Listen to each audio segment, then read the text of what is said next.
Tout le monde, c'est Jean-Marc Saint-Etienne, analyste financier et investisseur. Aujourd'hui, on va faire une vidéo assez rapide. Je me suis promis de faire des vidéos sans fil désormais. Et si vous avez remarqué, je fais de moins en moins de vidéos parce que à la base, je suis pas youtubeur, je suis pas tout ce qui est vidéaste et autres. Voilà, on est analyste financier, on est apprenti investisseur. Donc, c'est vraiment un partage pour que vous compreniez la bourse et le marché financier. Donc, aujourd'hui, on va parler de Solibra et de ce qui est en train de se jouer autour de l'activité de la société. Donc, dans notre dernière publication, sur notre site boursefinancerading.com, on a parlé du dividende net de Solibra, 1871,76 francs CFA par action pour chaque actionnaire. Et ce dividende, il a augmenté de 75% par rapport à l'année dernière, par rapport au dividende tenant compte de l'exercice au 31 décembre 2024. Pardon. Et cette augmentation tient compte de deux facteurs. Une activité qui ne cesse de progresser depuis plusieurs années et on a un résultat net sur les 3 dernières années qui a progressé et qui a vraiment fait un bond énorme jusqu'à atteindre un bénéfice record, c'est-à-dire de 45 milliards de francs CFA. Donc, tenant compte de tout ça, les actionnaires vraiment ont favorisé le titre qui a fortement progressé. Et là, on est autour de 40 000, 39 000, entre 39 000 et 41 000. La grande question qui se pose maintenant, c'est qu'est-ce qui se passe autour de son activité? On va essayer de résumer ça de façon simple. De façon simple, Solibra subit une petite concurrence.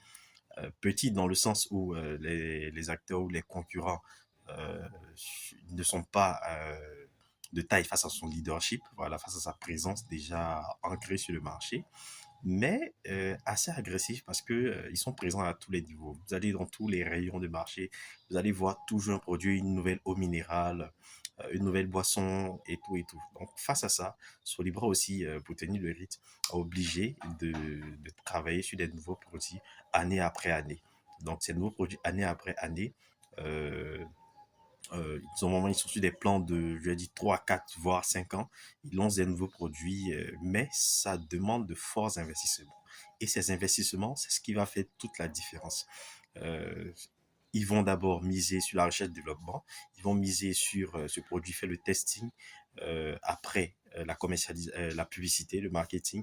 Une fois que c'est acquis par le marché, la production maintenant en masse et la commercialisation, le marketing de proximité, vraiment pour s'assurer que tous les marchés, tous les quartiers ont ces nouveaux produits.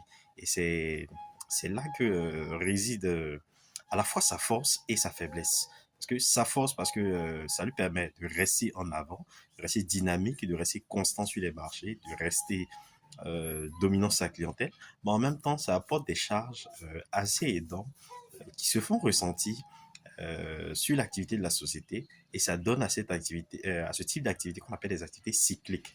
Et je vous invite à aller chercher c'est quoi les activités cycliques et vous allez comprendre tout le jeu. Donc, c'était une petite vidéo rapide. J'espère que ça ouvre votre esprit. Et la grande question que vous devez vous poser actuellement, c'est dans quel cycle on est. On est vraiment en fin de cycle ou on est dans un nouveau cycle qui va s'entamer pour plusieurs années encore à venir. Donc, répondez à cette question-là et on se dit à une prochaine fois pour une prochaine vidéo.